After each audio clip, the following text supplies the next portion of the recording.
Good morning, everyone. Welcome to the Good Morning Education Show. My name is Rotimi Eitayo. We're streaming from Lagos, Nigeria to West Africa to the entire world, and it's such a great opportunity to be here once again. This is the Good Morning Education Show. We're always live Mondays to Fridays from 8 a.m. to 9 a.m. And I'm sure that you will be excited to be a part of this. If this is your first time and you're just joining us, please do let us know. Tell us your name, tell us your location, where you're streaming from, and we'll be happy and excited to share greetings with you and to ring the bell of blessings for you. And if at all you've been our faithful tribe members, still do let us know your name, your location. Let's celebrate together, let's share together, let's communicate together, talk about what you do, and also please do let us know your thoughts about the topic of the day. We believe that together we can learn from you. You share your thoughts, you share your contributions, and we take it up from there as well. And we don't just stop there. We also give you opportunity to ask questions if you have questions on the subject matter of the day, and we'll try as much as possible to answer those questions. We have experts and analysts who always come online on the show to share their own views, diverse views on the topic on ground. And we believe that this same combination of thought will help us to have a better perspective and also to help us move ahead and forge ahead. Thank you so much for the opportunity of joining us, and we believe it's going to be a great one today. All right, without wasting any time, from Finn. Good morning. Good morning, Mr. Rotimi. Good morning, Nigeria. Good morning, the Good Morning Education Tribe. I'm fine. Thank you. It sounded like you just got off bed. No, I'm not straight from bed. I'm fired up for the day. Let's go. Okay, I believe that today's topic is going to be very engaging and interesting because, for at least for a point or for a day or for a chance, we're going to suspend all conversation and focus on the things and the people that do matter. Right? We have Ohai Mokwe Eunice saying good morning from Lagos. Thank you for joining. Thank you for joining. And of course, like we do on the show, we try as much as possible to um, treat headlines, important headlines within the world of education and around the world of education. And we review these headlines every day. And today will not be an exception. So we're going to start off the headline. And the first one is Konua, CONUA. ASU's reconciliations move a distraction. Fini, what are your thoughts about that? I'm wondering how the reconciliation move is a distraction. Maybe with reading exactly what the news item is and not going by the headline, then we know what this is actually referring to. But if there is a reconciliation, according to the little English that I know, a reconciliation is trying to bring two opposing parties together, getting them to bury the hatchets, forget their differences, and find a way to move forward. So if ASU is trying to reconcile or is trying a reconciliation move with the federal government to see how to move forward from this constant deadlock that they're always in, this constant power tussle that exists between them all the time, then I really struggle to see how that is a distraction presently. Well, let's watch as the news unfolds and believe that better things will come out of it. So we have another one. A 55-year-old wins adult literacy quiz contest. Yay. Congratulations to the 55-year-old. It's adult literacy anyway, so this is really not news. Except this, if this person had been competing with younger people, well, yes, then it could have been maybe a lot more, something more outstanding. But for adult literacy, yay. And I'm glad that we have adult literacy in the country having this much effect, having this much positive effect on people. Like I think we've said it before, or that um, going to school or the formal education is not the beginning and end of anybody's life. So if at some point they could not continue with either primary or secondary education, or they did not even have any education at all, this is a chance for them. This is a chance for this person to get to catch up on what they seemingly missed. And here we are seeing one of them really standing out and doing something really good. So yeah, congratulations to this 55-year-old, and I commend also the instructors in the adult literacy program, because really it's not easy to teach adult literacy. I congratulate them, and kudos to them. They're doing a good job. Thank you very much. And we move over to another news. Lagos Colleges of Education seek upgrade to varsity status. Here we are again with this tussle, with this thing for a name. Sometimes I think these institutions, like some of our institutions, suffer from self-esteem issues, because colleges of education are not in any way less to a university. Each person has just picked their area of focus. Each person has picked the area where their area of expertise, and they're functioning in that area. So struggling to want to upgrade to a university, I do not see a reason why. We have so many teachers out there who really need to have gone through a college of education to get a proper hang on the practice, on the tenets, on the principles of education, which they really did not get. So if we are serious about our education sector, if we're serious about building this part of our national life and turning out teachers that are not just there and just being called teachers for being teachers' sake. Our colleges of education should be better fortified, should be better funded, should have better instruction, have infrastructure that looks good, that is welcoming, that is encouraging.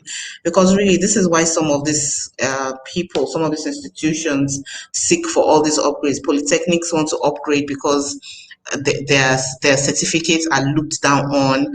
Their students believe and see themselves like the second class citizens, or I couldn't get into the university, so the alternative was to go to the College of Education or to go into the Polytechnic. They need to take that off and realize that, look, you're having more specialized training, you're having more focused, dedicated training in the line that you have chosen, and then walk in that path. So really, this mission that the colleges of education are on is a needless one, is one that I think will water down their impacts and their effects in really delivering what they're supposed to be. Well, sometimes these things are beyond inferiority or superiority complex. Sometimes it might have to do with some transactionary concepts as well. Of course, portfolio as well, we might look at it from that angle, but it is what it is. UBEC decries slow pace of assessing 41 billion funds by states. Wow. Here we go again. We have funds meant for basic education. We have funds meant for students' welfare, teachers' welfare, infrastructure, and all of that. And we just keep hearing about it like it's audio fund, like it's audio money somewhere. And what's the point if you have 41 billion naira and it cannot be assessed, or it's slow to be assessed? For me, slow and not available or not accessible are about the same. Then they're the same group. There's a need for us to see the urgency, or there's a need for those in charge of this system to see the urgency, to see the need to effectively and timely disbursement of those funds to the state, so that what they need to do is done right on time. Some of them, yesterday we saw the headline that which state was IUB paid fees for students, and they're making a big deal out of it. It's because of things like this. If they have their funding disbursed at the right time, then it's not going to be the trophy that any government or any administration carries and says, oh, we did this, because then we know that you're not doing the students a favor, you're not doing the parents a favor, you're only being the administrator of our collective treasury. So they need to work on these things, and let's have better and efficient systems for once. All right. Um, that's important. Let's see if we could take one or two more. So we have WIMBYs, other fault composition of newly constituted governing councils of federal varsities. WIMBYs is Women in Business. Wow. This thing about the management and uh, the management of it, institutions, of educational institutions, I think is beginning to draw more attention. And this week alone, this is about the third time that we are reviewing something about the composition of the administration of institutions. If uh, at the top you don't have the right people, or the right set of skills, of expertise, of experience in place, then we should not be surprised when all of these things start happening. And well, for those who are calling out the composition of these bodies, I think they should go beyond just calling it out and saying, oh, something is wrong. You're not putting the right people, or you're not putting enough people, or you're not engaging the right experience. I think they should be preferring solutions. So we should be saying, instead of having this person man this position, or having this person man this institution, why is there not a switch? Why don't we propose what can be done, and not just sit in the seat of critics and criticisms all the time? Let's move a bit forward and assume that, okay, they do not know. They have done what they feel works. They have done what they feel is right, but apparently it's not working. It's not right. So let's go a step further and suggest, and then we would be able to say eventually that, okay, well, we made a suggestion, it wasn't taken, or it was rejected. Okay. We still have some more interesting headlines. However, let's just say hello to the excellent teacher for joining us on the show. Good morning, the excellent teacher, and of course, once again, hi Mo. He always try to get this on correctly. Eunice, good morning. Thank you for joining as well. We have some more headlines. The very first one has to do with U.S. Embassy. DRPC supports 100 English teachers on language translation in Kano State. This is a good one. This is a good one.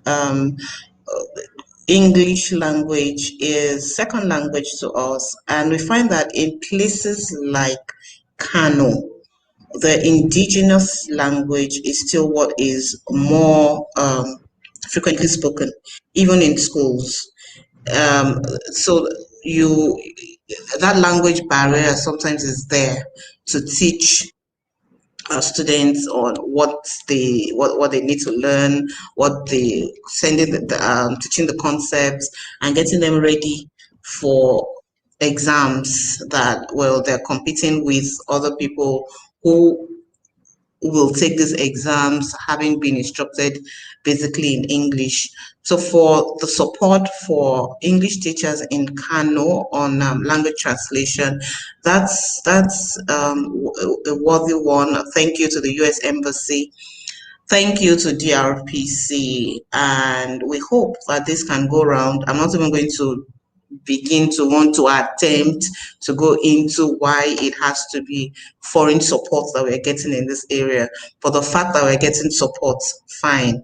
Thank you. Wherever it is coming from, we take it and we utilize the help to move our students forward to perform better, and we take the help. All right. We also have the 2021 UTME. Email address no longer required at point of registration. That's a new development. So what is required at point of registration? I'm hoping whatever they're replacing the email addresses with is effective. We generally, apart from people who are really, really corporate and depend on their emails for their daily operations, not many people check their emails. So I'm hoping that maybe for effectiveness, they're switching the email for something more, maybe like WhatsApp, that is used more frequently than email. But whatever it is that they are replacing or swapping the email for, it should just be effective enough to pass across the information. Nobody's missing anything, and we're not having issues of, oh, it was a technical fault, it was sent or it wasn't received, or all of that. They need to look into it and handle it. All right. We have another one. IMP is Ibom Metropolitan Polytechnic. Gets NBTE accreditation. And they're moving on with resumption as well. So this is a good one. I believe you want to say something about it also.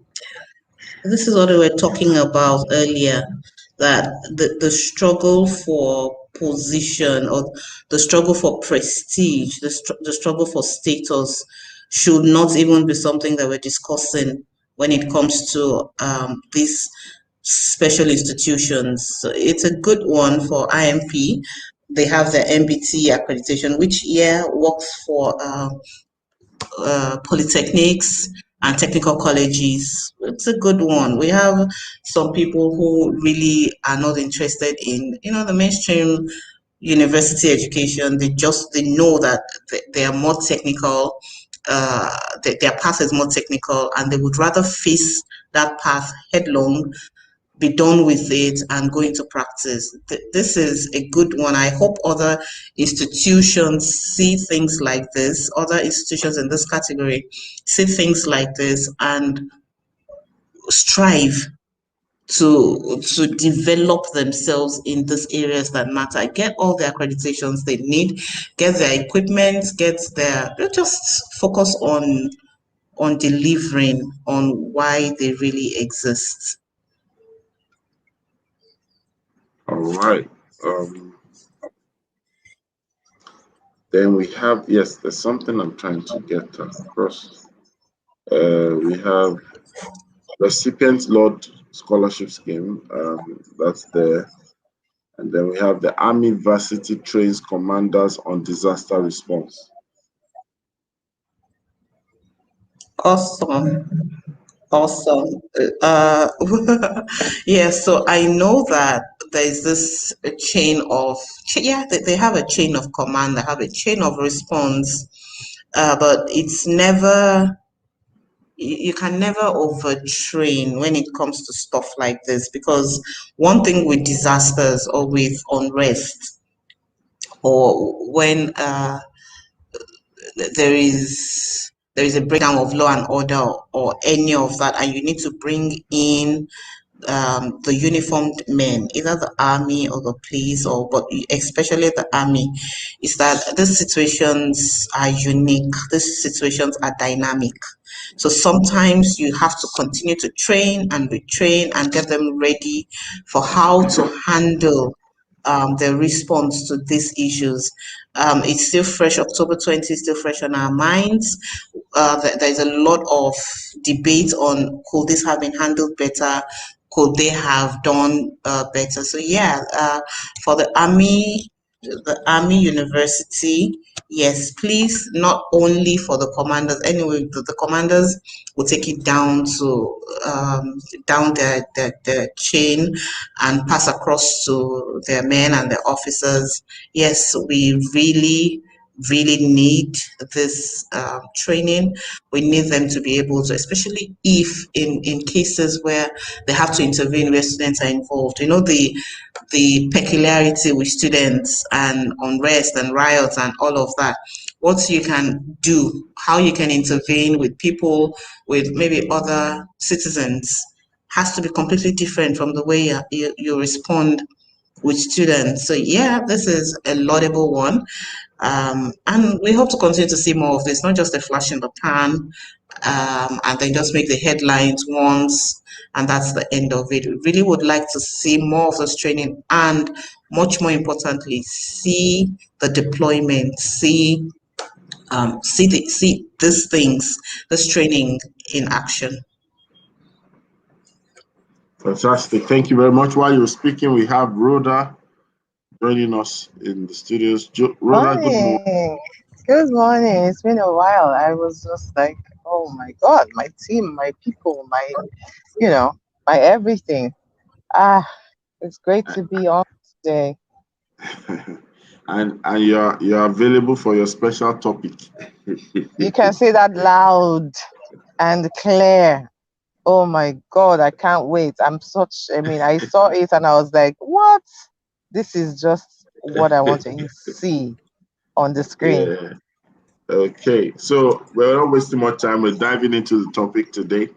And for those joining us, this is the Good Morning Education Show, and we're discussing students' view and voice on education.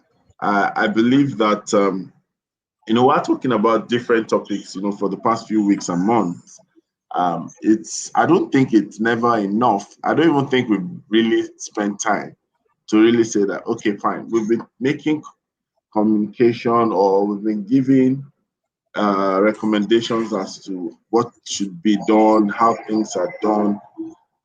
But then the people who are recipients of these things, we need to also hear their thoughts. What about the students? What's the provision for making them part stakeholders, as it were? And I know that this topic will be a bit of taking us down the memory lane, especially also looking at our own experiences growing up.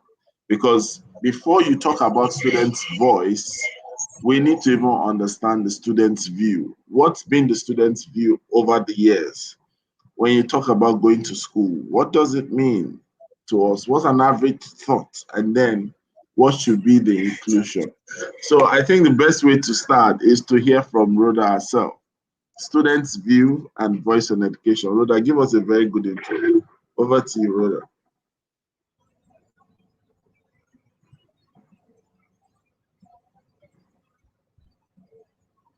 Rhoda, are you there? Your mic is on mute.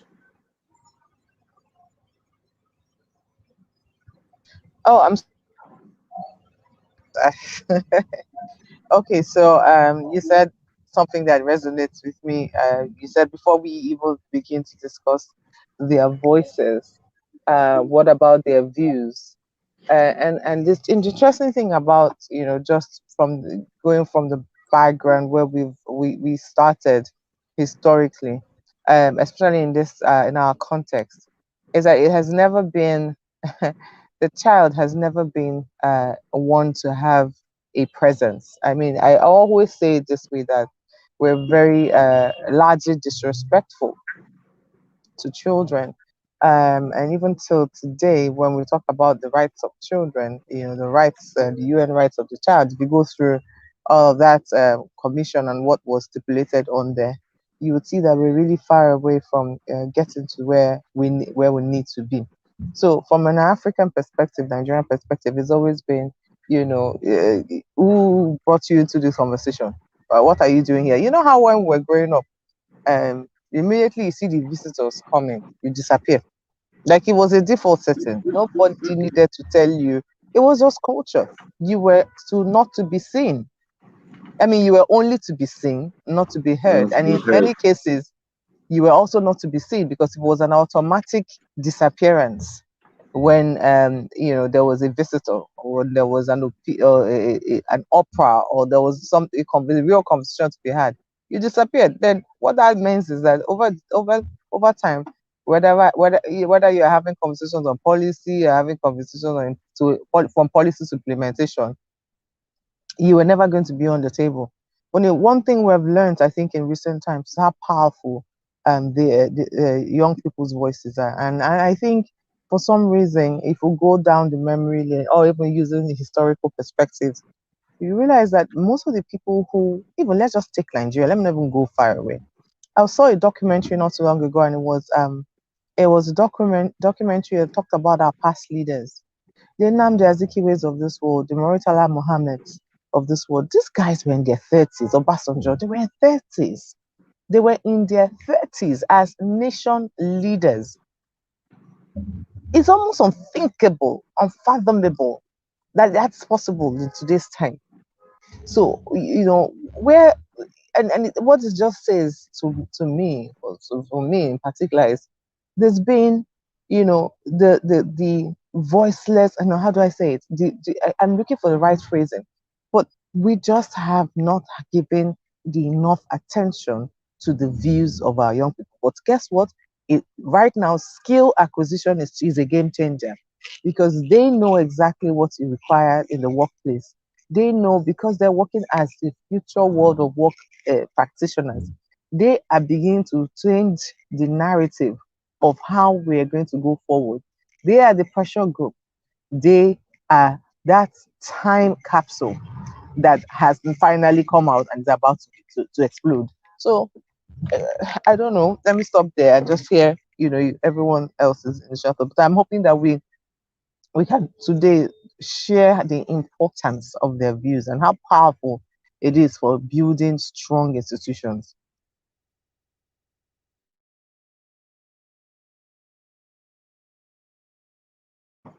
I'm going to head straight to Finn. And, still talking about the views and voice, or the student's view and voice. It's also easy to ask what goes on in the mind of an average child when the child goes to school. Because sometimes it looks like they just know there's a future ahead of them. But what's their view about education? I would like to hear from you, Finn. For an average child, school is another social gathering, is an opportunity for them to have in their minds, endless time to play with their favorite persons, their friends, just hang out. That's why sometimes we see that students are not very cooperative with teachers. Sometimes, if you don't not have the right skills to hold their attention, they just feel, oh, okay, I'm out of my parents' house. This is my time to be free. And it takes, when by the time we're talking about the future, and at the primary stage, yes, they have some of them already have dreams. I want to become this, I want to become that, but they don't, it's not usual, except in some cases for particular children. Generally, they don't take it as seriously as children in the secondary level of education. So for them, it's, oh, why are they bugging us with all of these assignments, all of this tests, all of this? Do I have to go? Do I have to go to school? They're more interested in the swimming, the PE, the art, the music, because it's a form of expression of play for them. And this is why it's important for us to get their views on it. Why exactly are you going to school? Interestingly, I had this discussion with an undergraduate just last night, and she was talking about, well, the possibility of having to drop out of school. And I asked her, what is the worst that will happen if you have to drop out of school? And she goes on about, oh, I'll be very disappointed in myself. People will be disappointed in me. And then I asked her, why would you be disappointed in yourself? And why do you think people will be disappointed in you? At the end of drilling into her mind, what came out, or what I found is she's just in school for the sake of being in school, because it's expected for her to be in school. She doesn't even have she doesn't have a view on education apart from, well, I just have to be in school. My parents expect me to be in school. Once I'm done with primary, secondary, the next thing is the university. And say I want to work now. Okay, so do you have to go to the university to work? And eventually she saw it. So sometimes we really need to get their view on why school. It may sound maybe foreign, it may sound strange, or no, I reject that and my child will not go to school. But there is a need for us to actually ask them, why do you think you need to go to school, or do you want to be in school? What's your opinion about education? What's your opinion about the teaching that goes on? What are you learning? What more do you think you could learn? What more do you think you could learn in school? So it's something that we do not really do all the time. Teachers believe or carry that impression, and that's you see it on them like, oh, I'm doing you a favor. It really is not a favor. I think if we're able to partner with the students, if we're able to partner with them, find out what it is that they really look out for. What do you want to gain out of education? For those in curriculum planning, it will help a great deal. We know what they're supposed to learn at the different areas, but then the deploying of their learning will be so much easier on the teachers, and it will be much more effective and productive with the learners.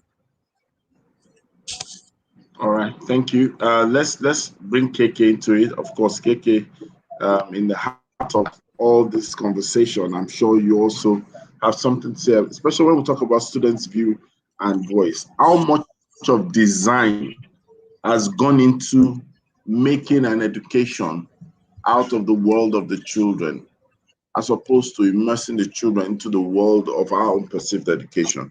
KK, that's over to you.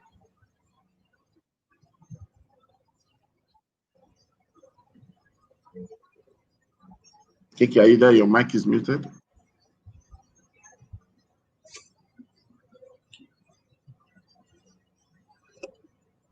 Okay, seems we might be having network issue with Kiki. So Rhoda, I think that's the question you could handle that. Yeah, and the theory of voice generally, or the theory around voice, our student voice, is co-creation. It's about co-creation, and the benefits of co-creation is that it enables the institution design strong programs that resonate with the needs of young people or the students. So first of all, from a design perspective, as you ask the question, you get it right, because they're in co-creation, in the world of co-creation, you now have exactly is going to work. I recall one day when we were reviewing the news, and there was this great, nice news that had the lecturer who, helped to carry the baby of the student, to help to support the child, the students in the classroom, so that the university students can do their work. But as I read further in that news, it's what was happening at the time was that the lecturer was dictating notes, and to be honest, it's a complete waste of time of university students for a lecturer to be dictating notes. Then you ask yourself, what was the quality of experience? If you took a poll of the classroom that day, would you have simple question? Would you rather have this note dictated to you, or would you rather use or basically what's the format in which you would have liked this lecture to be delivered to you? You would not, to be honest, if you get 5% of the population saying the notes should be dictated to them, it will be alarming. Because at that moment was supposed to be an exploration of ideas, a debate around and conversation around what that topic was. And that is exactly what's going to lead to learning, not to learning outcomes. And so for me, this is from the design perspective, it lies in the world of that co-creation, format. Because at the end of the day, I like to say that the principal goal of education is for production. And so it's a production, because yes, learning outcomes, but that learning outcomes leads to something. It leads to production, it leads to innovation, it leads to invention and creation in that world of production. So how much of it are we doing with respect to getting students? In fact, whether you talk from if you look at the whole gamut of education, whether it's on teacher professional development, teacher appraisal, to learning out designs, to schools infrastructure, to whatever you pick on, and there is the element of student view and voice, you are guaranteed to be building a strong institution that leads to the real outcomes, which is learning, successes, and production. Institutions with real outcomes. I love that. And I think that takes us to the question that what walls must come down, because I think we've built certain walls, known and unknown to us, that probably might be standing in the way of achieving this reality. KK, you're back. You're looking like one teenager in a dormitory. I'm a teenager in my dormitory. I don't. Excuse me. Hi, Rhoda. Looking good. Looking amazing. Love it. Thank you. Thank you. Like, KK is like, my mom is around, my mom's around. My mom's, keep your voice. Oh, oh my goodness. So, how do we bring down the walls? In the end of the day, their vision how and do their we bring venture down the was walls? just way too important that they could actually afford to be this patient. It was just to piggyback off what Rhoda just said, you truly cannot create a system for somebody if that person's input is not valuable, is not embedded in that structure that you're building. It's going to be useless because you're really building the structure for yourself. And so when you talk about the walls, right, the first wall that I see is the wall of, and I don't just think it's a societal or cultural construct. I think it's just, it is a construct, but I'm wondering where, so I don't want to say societal because it's not just about Nigeria. You see this wall in other parts of the world as well, not just in Nigeria or in Africa. Yeah. Right. So that's why I don't want to call it societal, because then that narrows it down to just us. But it is a construct that we know better what is best for the children. That in a sense might be true, or it might have some validity to it, but it is not in its entirety true, right? And that's where student view and voice is extremely critical when we're building structures, right? We need them. We need the inputs, right? Because if I don't care about you, you're not going to care about what I want to give to you, and it shows because you know that you will know that I don't care, and so that's something that we need to. So the first wall is that wall of saying that, you know what, they're children, they don't really understand, they do. The second wall is ego. You feel that if you bring the children in, I don't even know if it's ego. I think maybe it's a capacity issue, to be honest. Because when you sit down and you allow children to ask you questions, the kind of questions they ask. Sometimes you're wondering, how do I even respond to this question? And I think I'll that tell brings you. that place, yeah. So that brings that place of, it's almost like an innate, you're not sure what to expect from children, so you want to control it.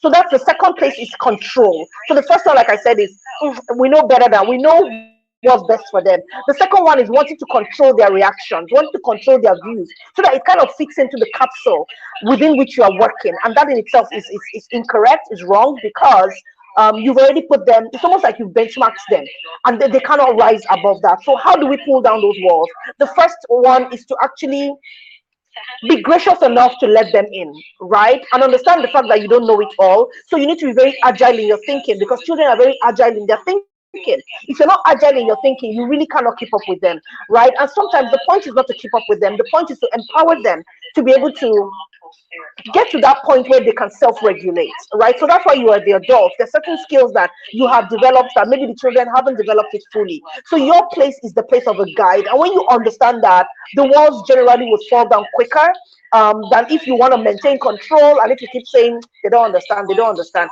let me do it for them, let me do it for them. Yeah, so those are the ways that I can see that we can pull down those walls. First of all, be open, be agile in your thinking, and let the children in, let them in, and then create a framework that doesn't limit them but allows them to blossom, right? I always say this, and I will end with this, Mr. Rotimi. I always say that when you walk into a Montessori classroom, you assume that there's not a lot of structure. There is structure. The children just don't see the structure, but the adults in the environment see, understand, and are implementing the structure. The children just don't see it. So that's what I will end with. Back to you, Mr. Rotimi.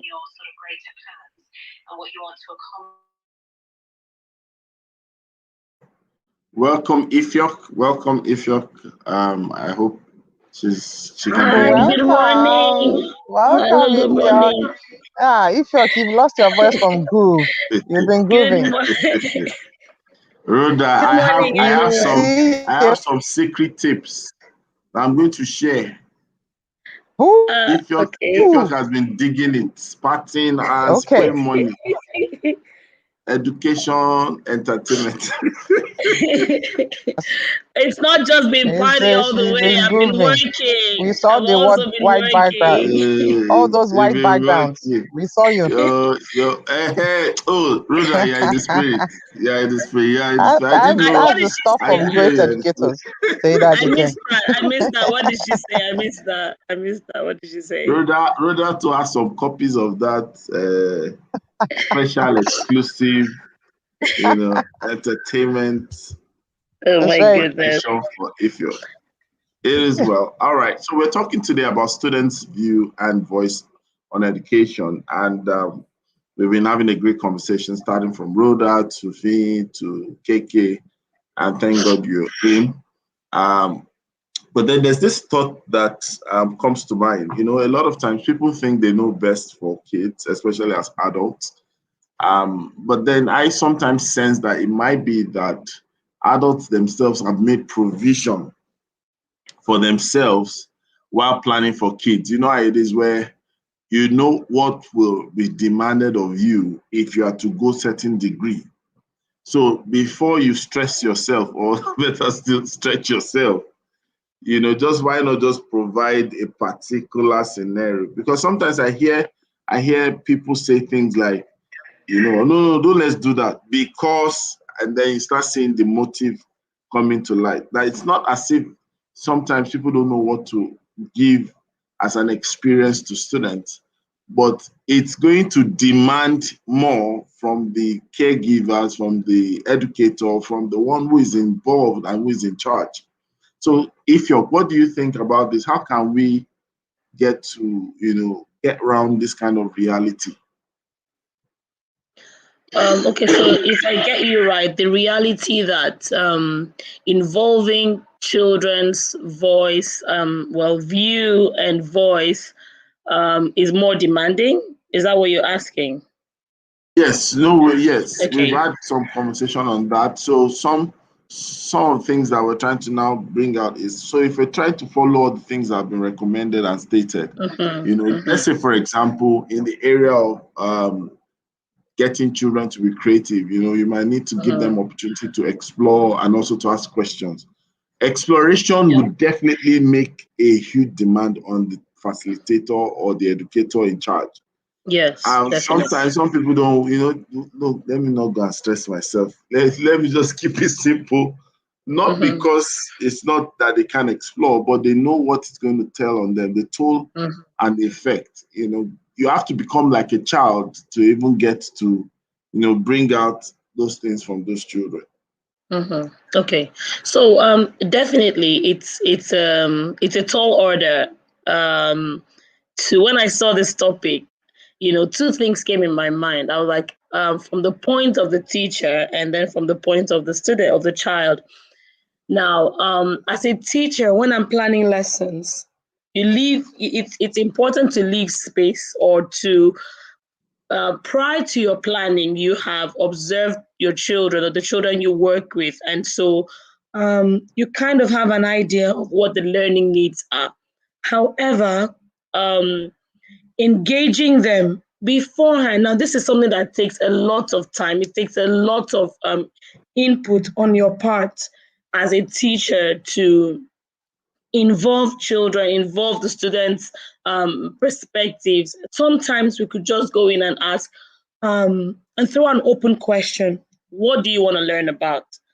Now, imagine the answers that will come from that question. How do you then, as a teacher, take all those perspectives or all those ideas and bring it into a plan and present it to the children? It's a tall order. But what I'd say here is that small steps lead to massive change. Okay, taking small steps leads to a wave of change that will make a great impact in the child's life. So what do I mean by this? If you take just showing that you're interested in what they want to learn goes a long way in helping the children, in helping their learning outcomes. Okay, so at the end of the day, what's the focus here? It's achieving the learning outcomes, right? But the process to achieving that outcome, for me, is what's important. Okay, you may say, okay, what's the learning outcome? The learning outcome, for example, is that the children are able to showcase their creativity. Now, showcasing that creativity does not necessarily have to be directed by you. This is where you guide them. You guide the children to say, okay, this is it's your creation. It's for me, it's about guiding them to be able to express themselves their own way. So I think it's about empowerment. So if you as a teacher are able to empower the children, empower them to think for themselves and to feel that I'm doing this thing for myself, not necessarily because my teacher wants me to do it or my parent wants me to do it, then I think that will go a long way. Like I said before, small steps, baby steps lead to waves of change. Thank you so much. You said a lot, and small steps leads to massive wave of change. And so that brings us back to Rhoda and the question, students' views and student voice, but pretty much dwelling more on the student voice, right? How do we raise the bar, especially from policy perspective?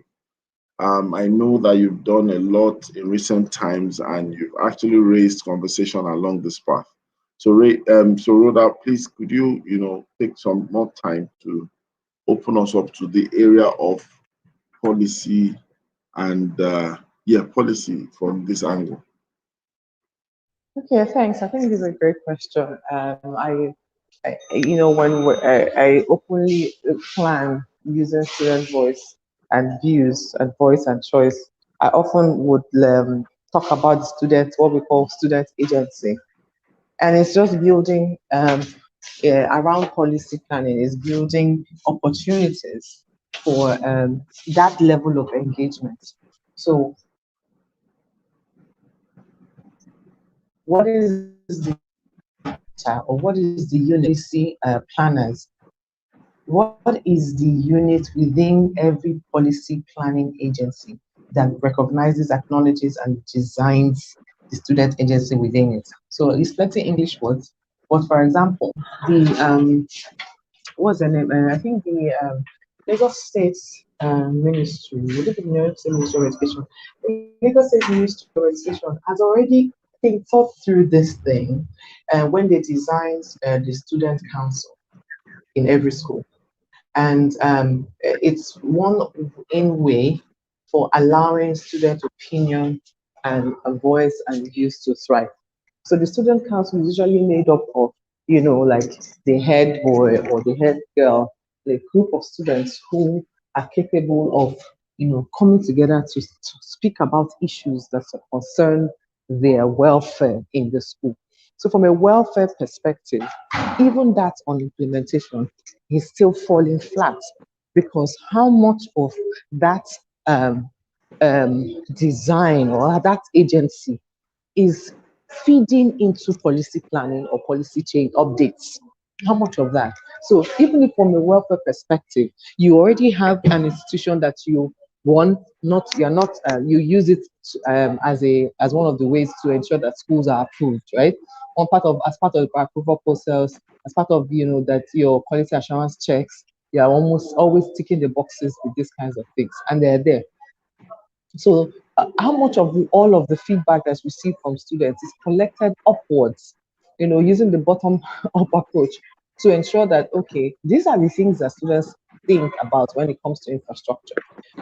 What percentage of students have this opinion of what should be their experience? So, from a policy point of view, it is really finding or mining the data that should help you to implement.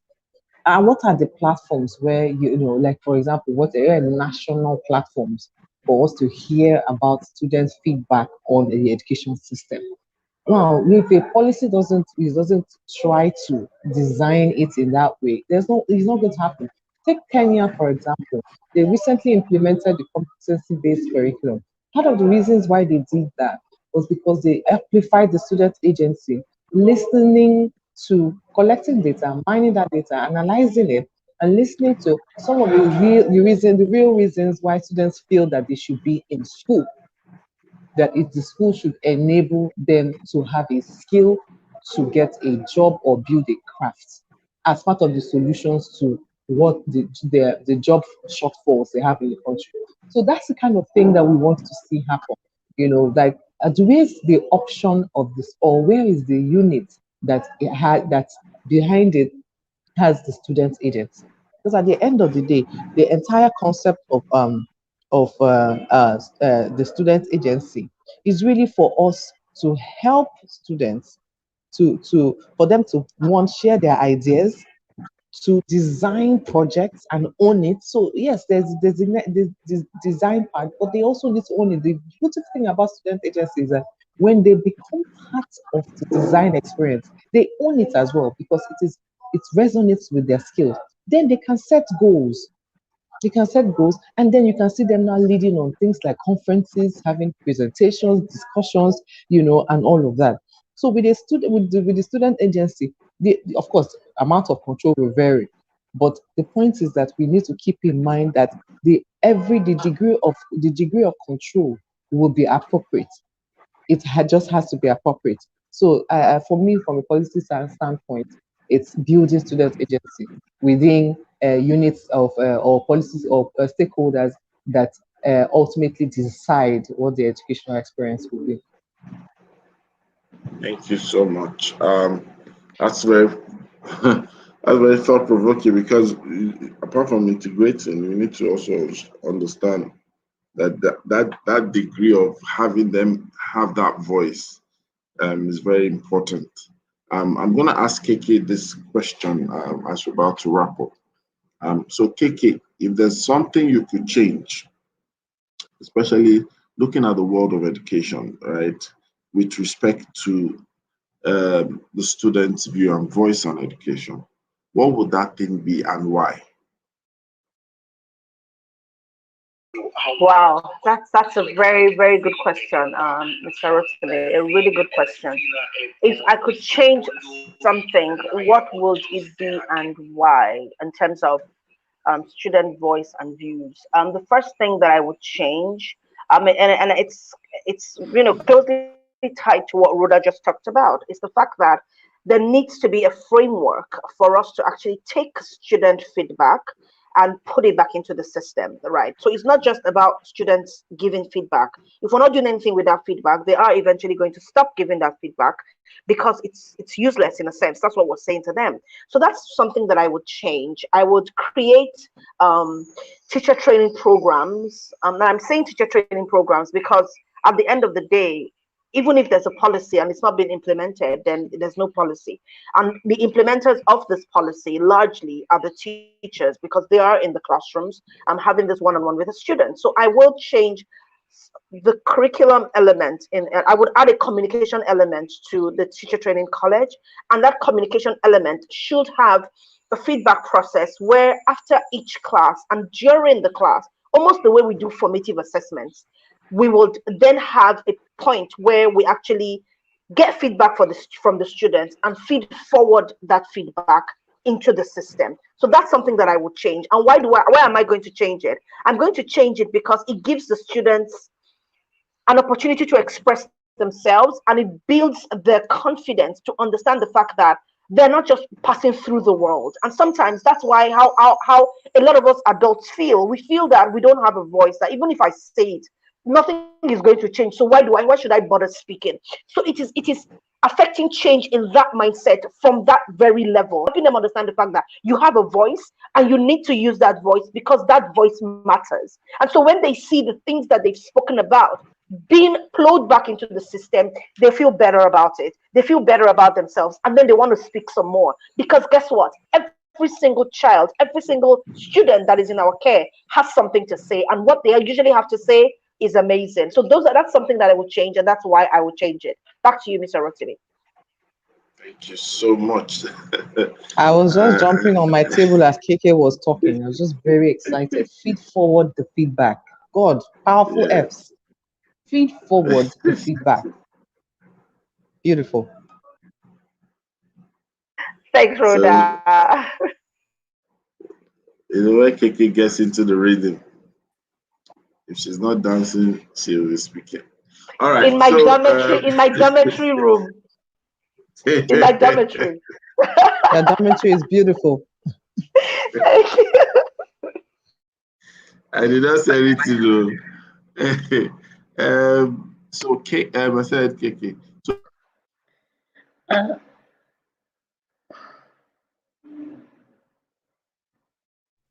Rotimi has no, gone. we cannot hear you. Dr. Freeze, Okay. Rotimi. If you're, I think he's okay, good. Okay. Okay, can you hear me now? Yes, we can hear you. Yes. So let's say something. Okay. I just wanted to add a little bit to what has been said with regards to how we can go about this. So another thing, what I was thinking about is having there has to be a transition. There has to be like a perspective transition from where we are now to where we want to be. So preparing us for a cultural transition with regards to how we see or how we think about learning generally, from how the way schools operate, in the way administrators, teachers, educators, parents, and everybody thinks about learning and how learning happens. So I think for many years, what we think about is it's education or learning is given to children, is applied to students, rather than the children or the students involved in making decisions about how they learn, what they want to learn. So I think that by the time we have that transition in our perspectives as to what and how learning occurs, that will also help us with the policy making. Thank you so much. So let's just have our parting shots. Rhoda, KK, and then Ifya. Let's just have our parting shots on the show. Yeah, as someone was talking, many things was English running through my mind. When Dr. Ken Robinson would say, does schooling or education kill creativity? It's kind of like reminds me of a lot of things that I think about the business. See, the thing is that we have not really thought about education from a business perspective, and I'm sure KK agrees with me here. It's a business, and it's not, even though education is public good, the more we treat education from an NGO mindset, from a non-profit mindset, from all good public good mindset only. And I'm not saying that there's anything wrong with thinking of education from that point of view, because the government has to take care of its citizens. That is their primary responsibility, and education is free. It's a right and it's free. But in the implementation of education experience itself, we must have a business orientation, a business mindset around it. And why I say that is this: but to me, if you were going to launch a product, a new product, the best way you go about it is to go into the communities where that product will be used, right? What you will do is that you will pilot it, you will get a sample, you will go inside and give people free samples. And to give free samples, you ask them to give you your feedback, because you want to use it to refine your product, right? To get it to the place where they will consume it in the best way. If the consumers of education are students, then why are they sidelined? Why are they shut down or completely blindsided by the design by the design of the experience that they're going to consume, that they are the primary consumers of? And so that's the thing. So when we begin to think about education from a business point of view, business mindset point of view, I think we will get it better. The truth is, historically, when Ifyok was talking about the design difficulty of it, there is a structure to it, and that's why this topic is really vast. There's a structure to that. Your questions are not open-ended. Your questions are off. You are offering. You wouldn't say what do you want to learn. You say, here are the things we're going to learn, and here are 4 opportunities of how we can learn it. Make a selection of the one that you think is best for us to apply. And if you have limited them to 4, then you now have one option that says, tell me what's your best option. If it's not in this list, include it. Those are kind of like the way you think about it. And so for me, I mean, I can talk for 20 hours on student voice and choice, but the truth is that we need to ensure that the consumers of education are part of the design, the design of the education itself. And we must think about student voice for choice and views from getting our best product and making profits, which is beautiful learning outcomes. And that's for me where out. I'll leave it. Thank you so much. Let's have KK, and then we'll move to Ifyok. I mean, just to piggyback off what Rhoda said, 100% I agree with that.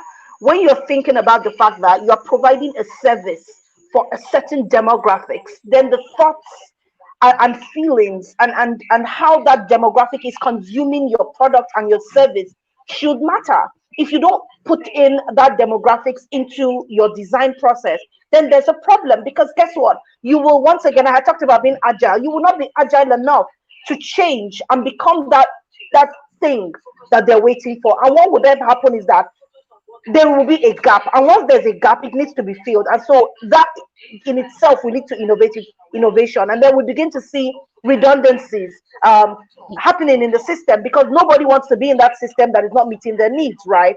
So for us to meet the needs of these people we are serving, there needs to be that like I said, feedback to feed forward, and then it must be agile enough to meet the needs of the demographics, the students that we are purportedly serving.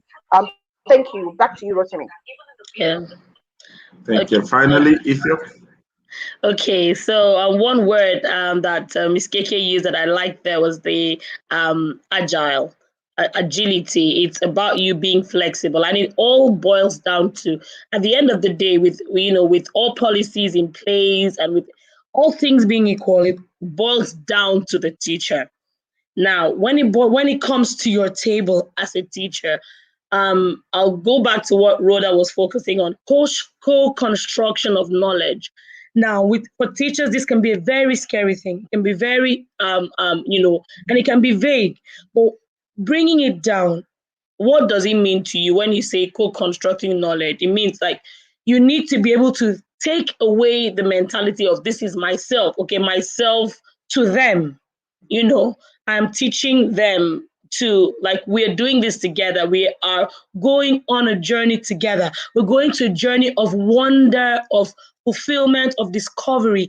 That way, with that perspective as a teacher, it's going to be easy or easier for you to be able to engage children's voice and views in learning. And one thing I find that works for me, easy, is one thing, just the I don't know sentence. So you bring up an idea and maybe you ask the children, what is this all about? And you don't know. And then you wait for their view. So I'm kind of making it practical now. It's about allowing them then to, instead of just giving an answer, Rhoda talked about open-ended questions. Instead of just giving an answer, you could use the I don't know method, and you will find responses that would then drive the learning that you're trying to achieve for the children. So finally, it's less teacher talk, okay, and more student-centered learning. That's what makes for a happy, healthy, and productive learning environment.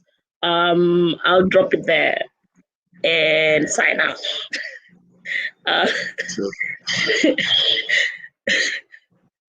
I know you're still in the party mood, so I feel like a local rapper. All right, so we're ending the show now, and of course, we have our usual way of saying goodbye on the show. We'll be back tomorrow, but before then, the ladies have something to tell you. Ladies, over to you. It's always a great always morning. a great morning On the Good Morning Good morning Education Show. education show. All right. Bye. Take care. Bye.